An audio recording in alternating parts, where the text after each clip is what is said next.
الحمد لله نحمده ونستعينه ونستغفره ونؤمن به ونتوكل عليه ونعوذ بالله من شرور أنفسنا ومن سيئات أعمالنا من يهده الله فلا مضل له ومن يضلل فلا هادي له ونشهد أن لا إله إلا الله وحده لا شريك له ونشهد أن سيدنا وسندنا وحبيبنا محمدا عبده ورسوله أما بعد فأعوذ بالله من الشيطان الرجيم بسم الله الرحمن الرحيم طاسيم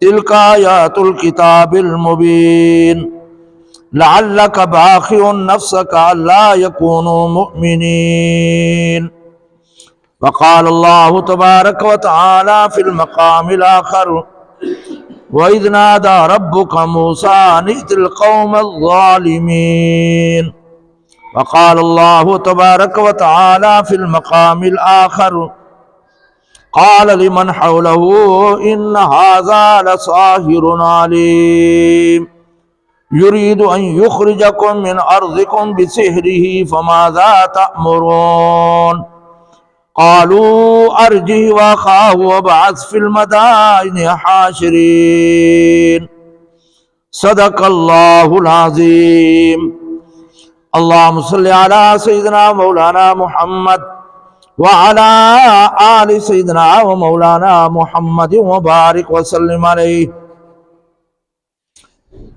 میرے نہایت ہی محترم مکرم دوستوں، بزرگوں، نوجوان ساتھیوں، میں نے آپ کے سامنے 19 پارہ سورۃ الشعراء کی چند آیاتیں تلاوت کیے ہیں۔ ان آیات کے اندر اللہ رب العزت نے انبیاء علیہ السلام کا اور ان کے معجزات کا اور ان کی نافرمان قوم کا ذکر فرمایا ہے۔ یہ سورۃ شعراء ہے، اللہ کے فضل سے آج شروع ہو رہی ہے۔ تو سب سے پہلے اللہ رب العزت نے فرمایا طاسیم میم، ان کو کہتے ہیں حروف مقطعات، یعنی کاٹ کاٹ کر پڑھے جاتے ہیں علیحدہ علیحدہ، جیسے الف لام میم۔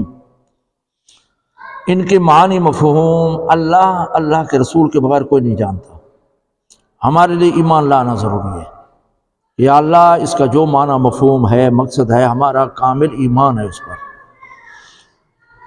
آگے اللہ نے فرمایا تلک آیات الکتاب المبین، یہ ایک واضح کتاب ہے، مراد قرآن مجید ہے۔ اللہ نے فرمایا ان کے اندر احکامات ہیں، آیات ہیں، نشانیاں ہیں، معجزات ہیں۔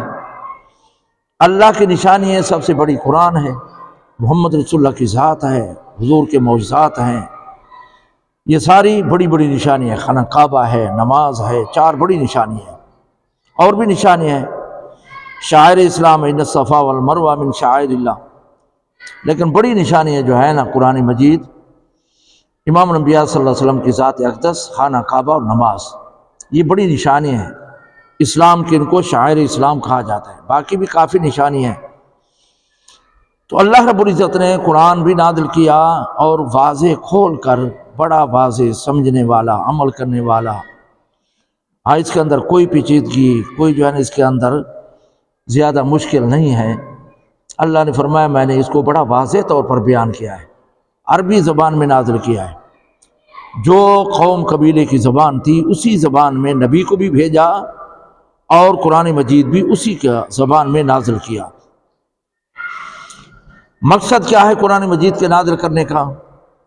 لعلک باخع نفسک الا یکونوا مؤمنین، شاید کہ پیغمبر آپ اپنے کو کہیں جو ہے ناکامی میں، ہلاکت میں نہ ڈال دیں، یہ ایمان کیوں نہیں لاتے؟ حضور اکرم صلی اللہ علیہ وسلم کی کوشش تھی کہ اہل مکہ ایمان لے آئے، صبح و شام یہی مشن تھا، یہی تمنا اور یہی آرزو تھی۔ اللہ نے فرمایا کہ آپ اس غم کے اندر، اس تکلیف کے اندر آپ اپنے آپ کو کہیں ہلاک نہ کر دیں۔ آپ اس کو جو ہے نا آپ کو کمزور نہ کر دیں کہ اللہ یکون مؤمنین کے ایمان کیوں نہیں لاتے۔ حضور اکرم صلی اللہ علیہ وسلم رحمۃ للعالمین تھے، اور وہ کوشش تھی کہ میری امت کا ہر فرد جہنم سے بچ کر جنت کے اندر داخلے بننے والا ہو جائے۔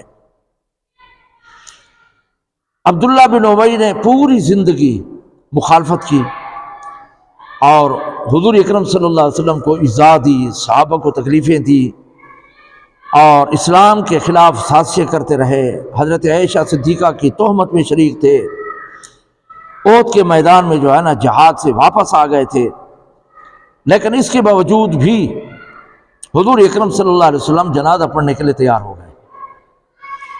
اللہ نے فرمایا کہ اے پیغمبر آپ ایک مرتبہ نہیں 70 مرتبہ بھی جنازہ پڑھیں تو میں اس کو معاف نہیں کروں گا۔ حضور اکرم صلی اللہ علیہ وسلم نے فرمایا کہ مجھے یقین ہو گیا کہ رب اس کو معاف نہیں کرتا، رب اس کی بخشش نہیں کرتا۔ فرمایا اگر 70 مرتبہ جنازہ پڑھنے کے بعد بھی اگر اللہ تعالیٰ پر اس کو بخشتا تو میں 70 مرتبہ بھی اس پر جنازہ پڑھتا، کیونکہ امام الانبیاء صلی اللہ علیہ وسلم رحمۃ اللہ عالمین ہے اور حریص تھے اپنی قوم پر، رؤوف الرحیم تھے۔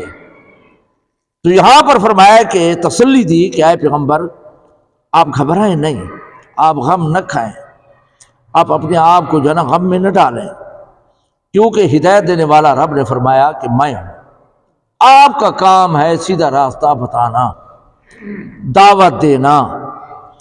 اور اللہ نے آگے فرمایا آپ وکیل نہیں ہیں، ان پر نگہبان نہیں ہیں، ان کی ذمہ دار نہیں ہیں، صرف جو ہے نا آپ کو بھیجے کے لیے پیغام پہنچانے کے بھیجا ہے، آگے ہدایت دینا یا نہ دینا یہ رب کی جو ہے نا مرضی ہے اور رب کا کام ہے۔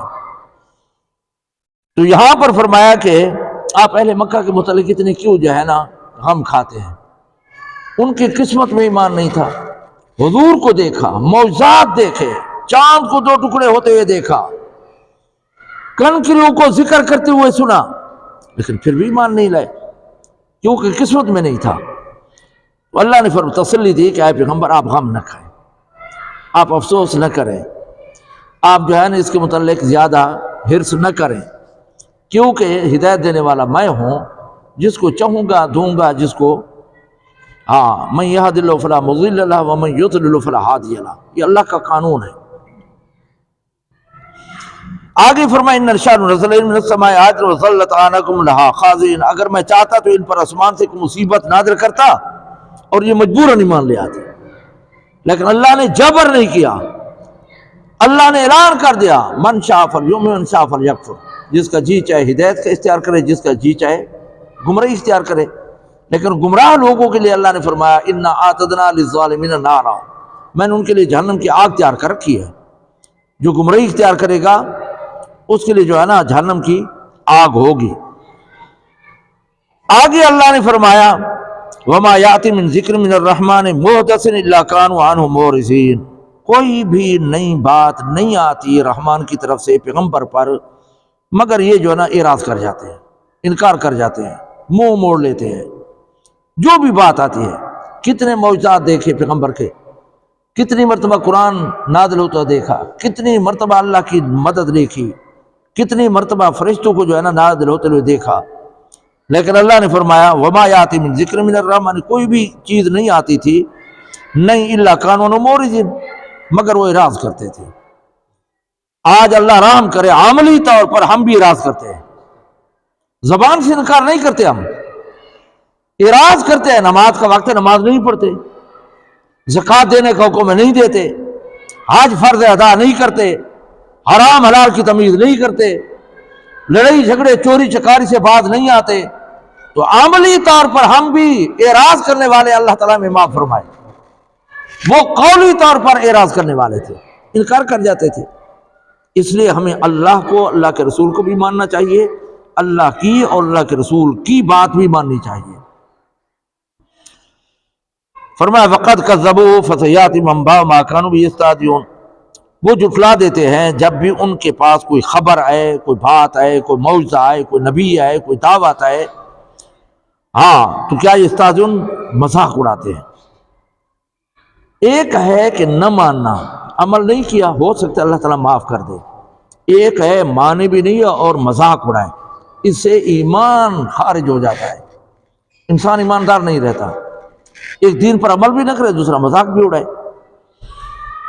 اب یہاں پر علماء نے لکھا ہے کہ ایک آدمی داڑھی منڈاتا ہے اور اس کو گناہ سمجھتا ہے، یہ مومن ہے، گناہ گار ہے، اور اگر کوئی نعوذ باللہ یہ تصور کر لے کہ پہلے میرا چہرہ صحیح نہیں تھا، اب میرا چہرہ خوبصورت ہو گیا، یہ بے ایمان ہو گیا ہے، یہ ایمان سے خارج ہو گیا ہے۔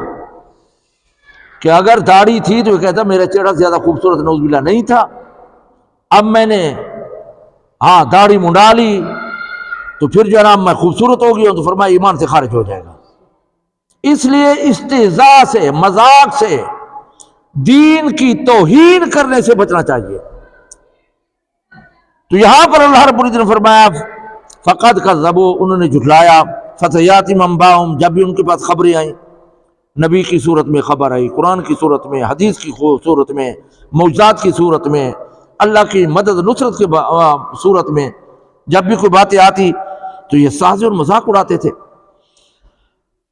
اور آگے اللہ نے فرمایا اولم یروا الی الارض، کیا یہ زمین کی طرف نہیں دیکھتے، کم انبتنا فیہا من کل زوج کریم، کیسی کیسی خوبصورت چیزیں ہم نے جو ہے نا پیدا کی ہیں، کتنی کتنی خوبصورت چیزیں جو ہے نا ہم نے کیا کی ہیں، پیدا کی ہیں۔ کس کے اندر؟ قرآن کے اندر۔ زمین کے اندر کیسے کیسے چیزیں پیدا کی ہیں۔ اب انسانوں کو دیکھو، جانوروں کو دیکھو، پرندوں کو دیکھو، اناج کو دیکھو، پھل فروٹ دیکھو، اور پھول وغیرہ دیکھو، کتنی چیزیں اللہ نے پیدا کی ہیں۔ ہر ایک چیز جو ہے نا اللہ کی قدرت پر دلالت کرتی ہے، بشرطے کہ کچھ انسان توجہ کرے۔ اب صرف انڈے کو دیکھیں، ایک تو یہ کہ اللہ نے بنایا کیسے، اور پھر جو ہے نا اس کے اندر بچہ چوزا پیدا کر دیتے ہیں۔ امام احمد بن حنبل رحمۃ اللہ فرماتے ہیں کہ میں نے انڈے سے رب کو پہچانا، کہ اس کے اندر اللہ نے چوزے کو پیدا کیا اور اس کی گرمی کا، سردی کا، خوراک کا، صحت کا، سب کچھ کا بندوبست کیا ہے، نہ کوئی دروازہ ہے نہ کوئی ونڈو ہے۔ حضرت علی رضی اللہ تعالیٰ عنہ فرماتے ہیں انی عرفت ربی بفصل العزائم، میں جو پروگرام لے کر چلتا ہوں وہ پورے نہیں ہوتے تو میں سمجھ گیا کہ کوئی ذات ہے جو میرے پروگرام کو پورا نہیں ہونے دیتی۔ انسان دن کو منصوبہ بناتا ہے نا کہ یہاں جاؤں گا، یہاں جاؤں گا، یہاں جاؤں گا، رکاوٹ آ جاتی ہے، کام رہ جاتے ہیں۔ امام شافعی رحمۃ اللہ علیہ فرماتے ہیں کہ میں نے توت کے درخت سے رب کو پہچانا، کہ اگر ہرن کھاتا ہے تو وہ جو ہے نا خوشبو بنتی ہے، اور اس طریقے سے جو ہے نا شہد کی مکھی کھائے تو شہد بن جاتا ہے، ریشم کا کیڑا کھائے ریشم بن جاتا ہے، بکری کھائے دودھ بن جاتا ہے، اونٹ کھائے مینگن بن جاتا ہے۔ تو امام شافعی رحمۃ اللہ فرماتے ہیں کہ میں نے ایک توت کے درخت سے رب کو پہچانا۔ ہر ایک چیز اللہ کی قدرت کاملہ پر دلالت کرتی ہے، بشرطے کہ انسان کو غور و فکر کرے۔ تو یہاں پر فرمایا اولم یروا الی الارض، کیا زمین کی طرف یہ نہیں دیکھتے، کم انبتنا فیہا، کتنی چیزیں ہم نے پیدا کی ہیں، من کل زوج کریم، ہر قسم و قسم کی جوڑے خوبصورت۔ اب جانوروں کو دیکھیں، پرندوں کو دیکھیں، اللہ کی قدرت کاملہ۔ اب مور ہے نا، اب انسان ایڑی چوٹی کا زور لگائے، مور کے اندر اس طرح رنگ نہیں بھر سکتا جیسے اللہ نے بھرا ہے۔ یہ قدرت کاملہ کی نشانی ہے۔ ان فی ذلک لآیہ، یہ نشانی ہے۔ وما کان اکثر مومنین، لیکن اکثر ایمان نہیں لاتے نشانی کو بھی دیکھ کر، پھر بھی ایمان نہیں لاتے۔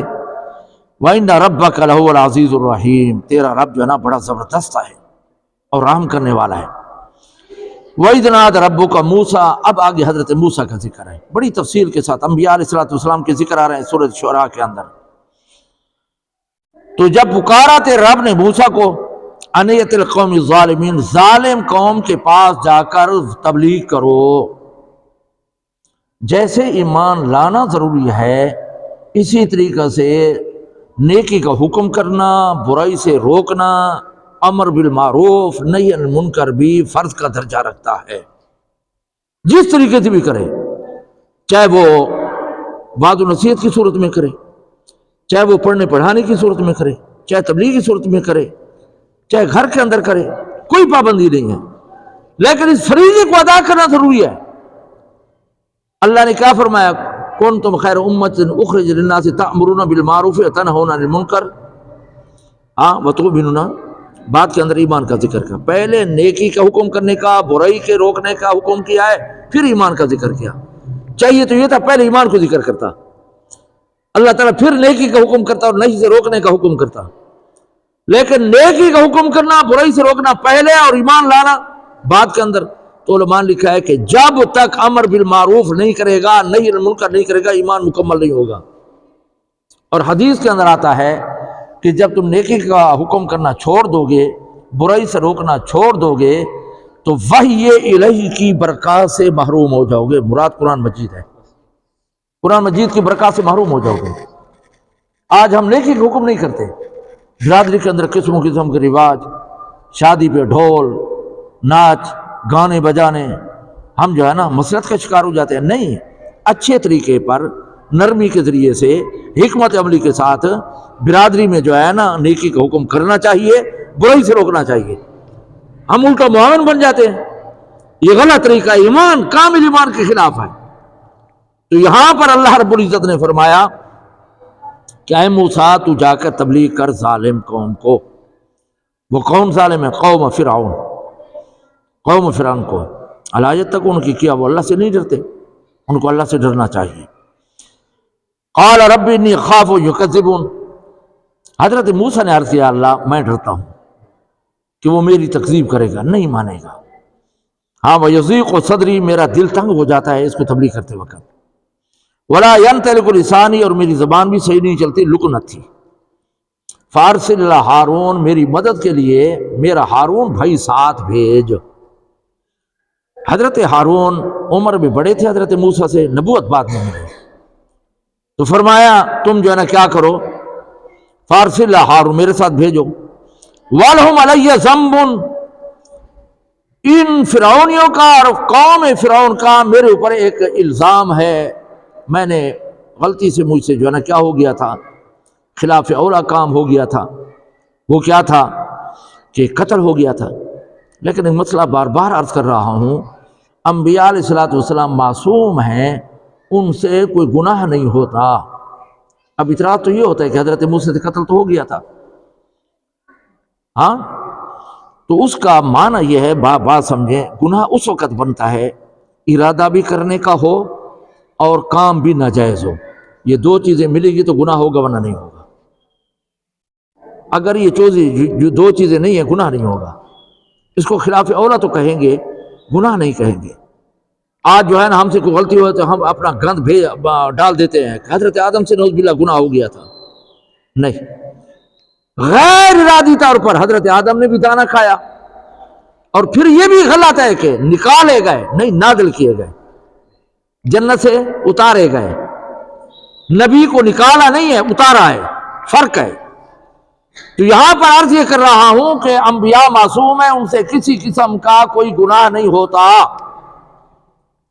مثال کے طور پر خدا نہ کرے یہ قرآن مجھ سے گر جائے، گناہ ہے یا نہیں؟ لیکن میرا ارادہ نہیں تھا، تو یہ گناہ نہیں ہوگا، میں مجرم نہیں ہوں گا، کیونکہ جان بوجھ کر میں نے نہیں گرایا، ہاتھ سے چھوٹا اور گر گیا۔ گناہ تو ہے، کلام الہی کا توہین ہوئی، لیکن میرا ارادہ تو گناہ نہیں ہوگا۔ مسئلہ یاد رکھو، انبیاء علیہ السلام معصوم ہیں اور کوئی معصوم نہیں ہے۔ رافضی کہتے ہیں کہ 12 امام بھی معصوم ہیں، اہل بیت صحابہ محفوظ ہیں، معصوم نہیں ہیں، ہاں محفوظ ہیں گناہ سے، ان کو محفوظ کیا گیا۔ تو انبیاء علیہ السلام، بعض اس لیے زور دے رہا ہوں، بعض جدید طبقے کے اندر بدبخت ہیں، نعوذ باللہ، وہ کہتے ہیں کہ انبیاء سے گناہ ہوئے ہیں، کوتاہی ہوئی ہے، غلطی ہوئی ہے، اس لیے زور دے رہا ہوں۔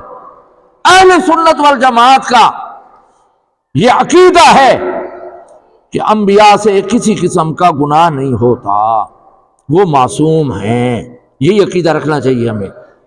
کسی نبی سے کوئی غلطی نہیں ہوئی، وہ فریضہ نبوت 100% ادا کر کے گئے۔ ہاں، تو فرمایا قوم فرعون کے پاس جاؤ. تو حضرت موسیٰ نے کہا کہ میری زبان کے اندر فارسی ہارون وَلَهُمْ عَلَيَّ ذَنْبٌ، ان کا میرے اوپر جو ہے نا ایک پور کہہ دے گناہ ہے، میرے اوپر ان کا ایک پور ہے کہ مجھ سے جو ہے نا غیر ارادی طور پر قتل ہو گیا تھا. فَخَافُوا يَقْتُلُونَ، مجھے خطرہ ہے کہ مجھے قتل نہ کر دے. قَالَ كَلَّا، ہرگز ایسا نہیں ہے.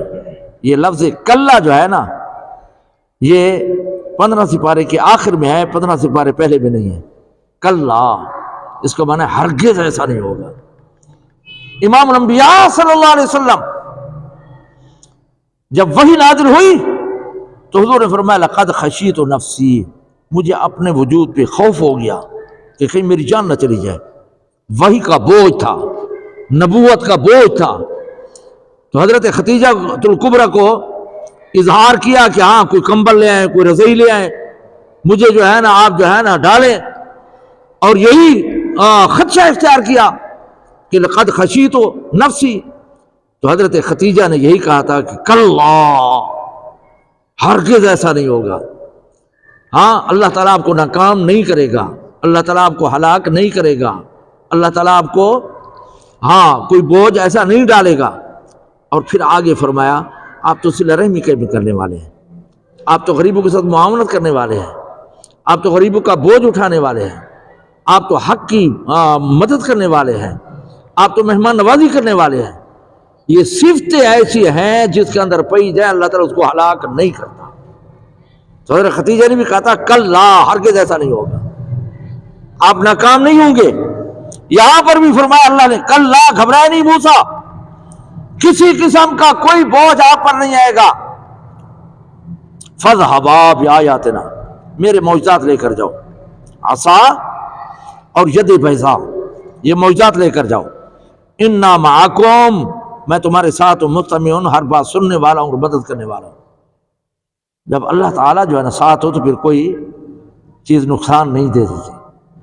کسی نے کہا کہ اگر یہ پوری کائنات، یہ درخت وغیرہ سارے تیر بن جائیں اور زمین آسمان کمانے بن جائیں اور چلانے والا اللہ تعالیٰ ہو تو اس سے کیسے بچا جا سکتا ہے؟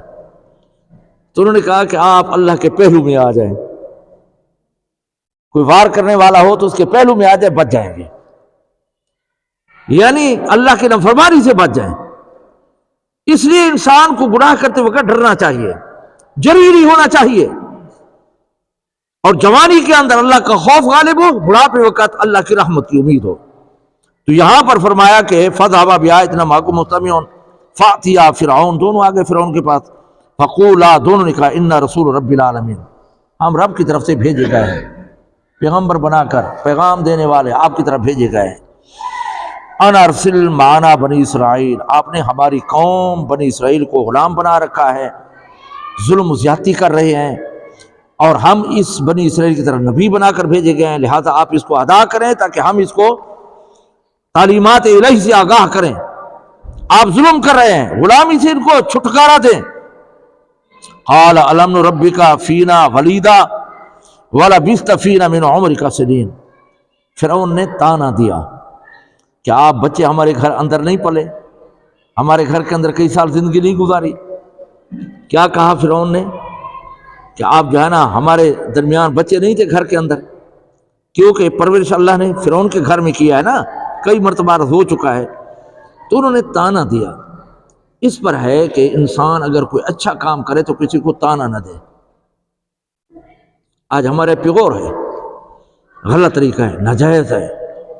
ہاں کسی کو رسوا کرنا جائز نہیں ہے. کئی مرتبہ آ چکا ہوں کہ حضرت حاتم اصم بیٹھے تھے تو ایک عورت آئی مسئلہ پوچھنے کے لیے، ہوا خارج ہو گئی. تو پھر جو ہے نا وہ کافی دیر بیٹھ رہے، پھر کہا کہ ہاں مئی کیا بات ہے؟ تو اس نے شرم ساری میں کہا کہ میری جو ریح خارج ہو گئی ہے. اس نے آواز سنی ہوگی تو اس نے بات کی، تو انہیں کہا کہ زور سے بولو، زور سے بولو، حتیٰ کہ اس کو یقین ہو گیا کہ یہ بہہ رہا ہے، جو میری ریح جو خارج ہوئی آواز نہیں نکالی. اس نے آواز نہیں سنی. 12 سال کے بعد وہ عورت فوت ہوئی تو حضرت حاتم اصم صحیح ہو گئے. اس نے کہا آپ تو بہہ رہے تھے. اس نے کہا بہرا نہیں تھا، ایک عورت کی عزت بچانے کے لیے، اس کو رسوئی سے بچانے کے لیے میں بہرا بن گیا تھا. یہ ہے انسانیت.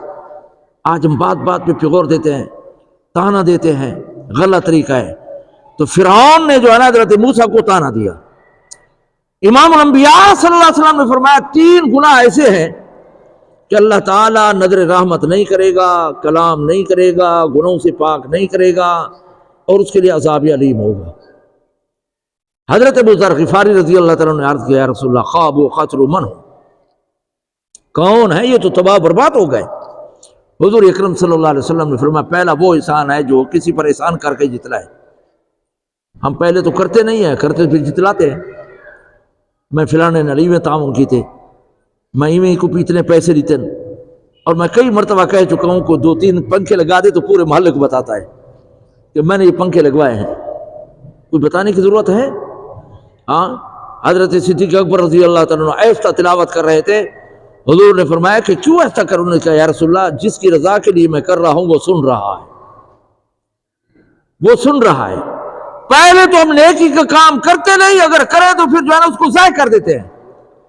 قرآن کے اندر رب نے فرمایا لا تبطلوا صدقاتکم بالمن والعذا، کسی پر احسان کر کے جتلاؤ نہیں اور پھر نیکی کو ضائع نہ کرو، نیکی ضائع ہو جاتی ہے، ریاکاری آ جاتی ہے نا، دکھلاوا آ جاتا ہے۔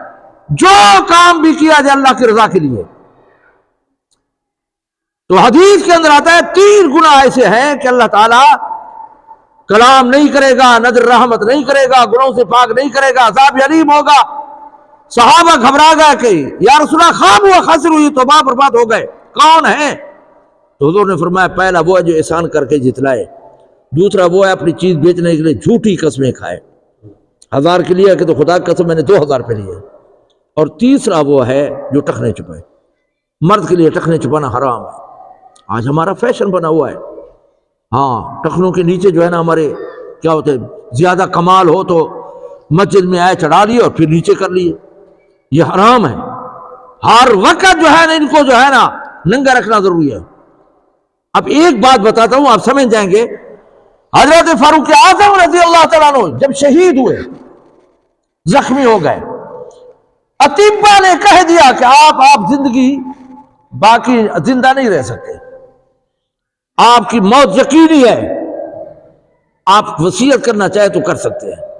اس حالت میں ایک نوجوان آیا، تہبند نیچے لٹکا ہوا تھا ٹخنوں کے، اس نے آ کر تعزیت کی کہ آپ تو امیر المومنین کیوں گھبرا رہے ہیں، آپ کا بڑا احسان تھا، بڑا افسوس ہوا ہے، جیسے ہوتا ہے۔ جب جانے لگا تو حضرت عمر نے بلایا، فرمایا اے نوجوان اپنے ٹخنے ننگے رکھو، تہبند کو اوپر کرو۔ اس وقت موت کے وقت یہ چیزیں یاد ہوتی ہے۔ اب اندازہ لگائیں جتنے کبیرہ بڑے گناہ ہیں ان میں یہ بھی ہے۔ اگر کوئی ٹخنے چھپا کر حج کرتا ہے، خانہ کعبے کا غلاف پکڑ کر یا رب کر کے دعا کرتا ہے، اللہ تعالیٰ دعا قبول نہیں کرتا۔ جو اللہ کی رحمت سے گناہ محروم کرنے والے اس میں ٹخنے چھپانا بھی ہے۔ آج ہمارا جو ہے نا رسم و رواج بنا ہوا ہے، پہلے ہی سے جو ہے نا درزی کو جو ہے نا ٹھیک جو ہے نا کیا کریں، ہاں ناپ دے نا، ٹخنے نہ چھپائے نا۔ حضرت عثمان رضی اللہ تعالیٰ عنہ مذاکرات کے لیے گئے حدیبیہ کے میدان میں، صحابہ رکے ہوئے تھے، حضور رکے ہوئے تھے، یہ مدینے میں گئے، حضور نے سفیر بنایا۔ جب صبح کو قریش مکہ کے ساتھ جانے لگے تو قریش مکہ کا یہی طریقہ تھا کہ وہ تہبند گھسیٹتے تھے، کہیں وہ اٹک جاتا تو پھر اس کو جو ہے نا جھٹکا دے کر چیر دیتے تھے، پھاڑ دیتے تھے، لیکن اتنی جو ہے نا وہ تکلیف نہیں کرتے اس کو چھڑائیں کپڑے کو، اتنے تہبند جو ہے نا پیچھے لٹکتے تھے۔ تو حضرت عثمان کو کہا گیا کہ آپ سردار کے ساتھ مذاکرات کے لیے جا رہے ہیں، ملاقات کے لیے جا رہے ہیں، آپ اپنا تہبند تو نیچے کریں۔ تو حضرت عثمان صحابی رسول سے انہوں نے کہا کہ مذاکرات کامیاب ہوتے ہیں ناکام ہوتے ہیں، میں پیغمبر کی سنت کی خلاف ورزی نہیں کرتا، میرا تہبند یہاں رہے گا۔ جنہوں نے ٹخنے ننگے رکھے ان کو نکال دیا گیا یہاں سے۔ شیطان کا دھوکہ ہے کہ اس کے اندر آپ مبتلا ہے، اسے بچنا چاہیے مردوں کو۔ تو میں عرض یہ کر رہا تھا کہ فرعون نے احسان جتلایا حضرت موسیٰ کو کہ آپ بچے نہیں تھے، آپ کئی سال ہمارے ہاں نہیں پلے، آپ ہمارا مقابلہ کرتے ہیں، ہمارے مقابلے میں آ گئے تو وَلَبِثْتَ فِينَا مِنْ عُمُرِكَ سِنِينَ، کئی سال آپ ہمارے ہاں ٹھہر چکے ہیں۔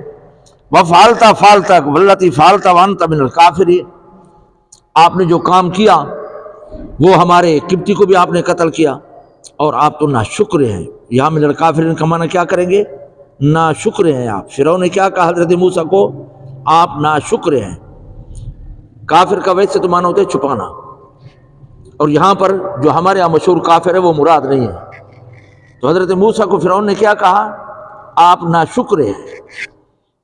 قال فعلتها، حضرت موسیٰ نے فرمایا ہاں بالکل، ہاں اس وقت جو ہے نا مجھے معلوم نہیں تھا، وانا من الضالین، میں ناواقف تھا، میرا ارادہ نہیں تھا، قتل ہو گیا. لیکن اس وجہ سے ففرت منکم لما خفتکم، تمہارے ڈر کی وجہ سے میں چلا گیا، مصر کو چھوڑ دیا، مدین چلے گئے تھے، وہاں پھر 8-10 سال گزارے، شادی کی. وہ آئے گا پھر انشاءاللہ کسی موقع پر. فوہب لی ربی حکما، پھر وہاں پر اللہ نے مجھے نبوت عطا کر دی. وجعلنی من المرسلین، مجھے نبیوں میں شامل کر لیا. اللہ نے مجھ پر انعام کیا، وہ سب کچھ ختم ہو گیا.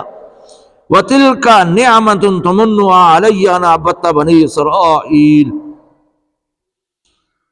تو حضرت موسیٰ نے فرمایا کہ تو میری قوم کو غلام بنایا ہوا ہے نا، اسی غلامی کی وجہ سے مجھے تانا دے رہا ہے. اگر ہم آپ کے غلام نہ ہوتے تو آپ جو ہے نا تانا نہ دیتے. قال فرعون وما رب العالمین، فرعون نے کہا تیرا رب کون ہے؟ فرعون نے کیا کہا؟ آپ کا رب کون ہے؟ قال حضرت موسیٰ نے فرمایا رب السماوات والارض وما بینہما ان کنتم موقنین، اگر تو یقین کرنے والا تو زمین و آسمان اور زمین و آسمان کے جو کچھ ہے سب کا رب میرا وہ ہے جو رب ہے، زمین کا بھی آسمان کا بھی اور اس کے اندر جو کچھ ہے. کیا کہا؟ کہ میرا رب وہ ہے. جیسے نمرود نے پوچھا تھا ابراہیم سے علیہ الصلوۃ والسلام سے کہ تیرا رب کون ہے، کیا کرتا ہے؟ حضرت ابراہیم نے فرمایا تھا کہ میرا رب زندہ بھی کرتا ہے مارتا بھی ہے. تو نمرود بے وقوف تھا، اس نے 2 آدمی بلائے، ایک کو قتل کر دیا، ایک کو چھوڑ دیا. اس نے کہا کہ یہ کام تو میں بھی کرتا ہوں. حضرت ابراہیم نے فرمایا کہ میرا رب مشرق سے سورج طلوع کرتا ہے تو مغرب سے کر. فبہت الذی کفر، پھر وہ ذلیل و رسوا ہو گیا، پھر یہ کام نہیں کر سکا. علماء نے لکھا ہے کہ اگر وہ یہ کہتا کہ تیرا رب مغرب سے جو ہے نا سورج طلوع کر دے تو اللہ تعالیٰ کر ہی دیتا. اللہ تعالیٰ نبی کو بے سہارا نہیں چھوڑتا. اور قرب قیامت میں سورج مغرب سے طلوع ہوگا تو رب جو ہے نا نمرود کے سوال کا جواب دینا چاہتا ہے کہ میں رب جو مشرق سے طلوع کرتا رہا، میں وہی رب جو مغرب سے بھی طلوع کر سکتا ہوں. یہ جو نا نمرود کو جواب ہوگا. حضرت ابراہیم کی تائید ہوگی کہ اللہ تعالیٰ مشرق سے بھی طلوع کرتا ہے مغرب سے بھی کرتا ہے. تو حضرت موسیٰ نے یہی فرمایا کہ زمین و آسمان کا اور جو کچھ ہے ان کنتم موقنین، اگر تو یقین کرنے والا ہے تو. قال لمن حوله لا تستمعون، فرعون نے اپنے درباریوں کو کہا، وزیروں کو کہا، ہاں کہا کیا اس کی بات سن رہے ہو کیا کہہ رہا ہے؟ ہاں. قال ربکم، حضرت موسیٰ نے پھر فرمایا ربکم رب آبائکم الاولین، یہ تمہارا بھی رب ہے، تمہارے آباء و اجداد کا بھی رب ہے. ہاں. قال ان رسولکم الذی ارسل الیکم مجنون، فرعون نے فوراً کہا یہ جو تمہاری طرف بھیجا گیا نا نعوذ باللہ یہ پاگل ہے، یہ پاگل ہے، کیونکہ رب تو میں ہوں. انا ربکم الاعلی کا دعویٰ تھا. قال رب المشرق والمغرب وما بینہما ان کنتم تعقلون، پھر حضرت موسیٰ نے فرمایا میرا رب مشرق مغرب کا جو ہے نا رب ہے اگر تو یقین کرنے والوں میں سے ہے تو. قال ان اتخذت الہا غیری، فرعون نے کہا میرے بغیر تم خدا مانتے ہو، لا جعلنک من المسجونین، میں تمہیں جو ہے نا سزا دوں گا، رجم کروں گا، قید کروں گا. قال ولجئتک بشیء مبین، حضرت موسیٰ نے فرمایا اگرچہ میں واضح معجزات لے کر آیا ہوں پھر بھی نہیں مانتے، تمہیں ماننا چاہیے تھا. قال فأت بہ ان کنت من الصادقین، فرعون نے کہا اگر تو کوئی چیز لے آیا تو دکھاؤ، کیا کرے، کیا چیز لے کر آئے ہو؟ تو حضرت موسیٰ نے کیا کہا فالقا عصا، لاٹھی ڈال دی. اللہ تعالیٰ جس سے کام لینا چاہے نا، لاٹھی ڈالی تو سانپ بن گئی. کیا ڈالی؟ پہلی مرتبہ جب اللہ نے فرمایا وما تلک بیمینک یا موسیٰ، تیرے ہاتھ میں کیا، اللہ تعالیٰ پہلے جو ہے نا ٹریننگ دے رہے تھے، اللہ تعالیٰ پہلے جو ہے نا سبق دے رہے تھے کہ کل کو اگر یہ سانپ بنے تو ڈرنا نہیں. پہلے پوچھا اللہ نے کہ دیکھو یہ کیا ہے، انہوں نے کہا قال ہی عصای، یا اللہ یہ لاٹھی تو ہے، اتوکل علیہ، اس پر سہارا لیتا ہوں.